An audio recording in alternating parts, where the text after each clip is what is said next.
mérföldes gyorsulási verseny. Ahogy jön két kőkemény Honda Civic, a zöld 1.4 turbo. Andrea Sticker,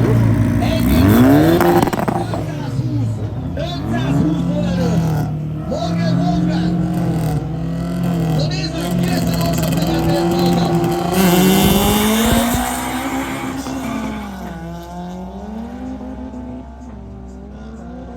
Az 1.4 turbo Honda Civic van előnév Andrea Sticker, az igazi lábbüdzsé racer. Nézzük, mennyi a negyed mérföldes ideje.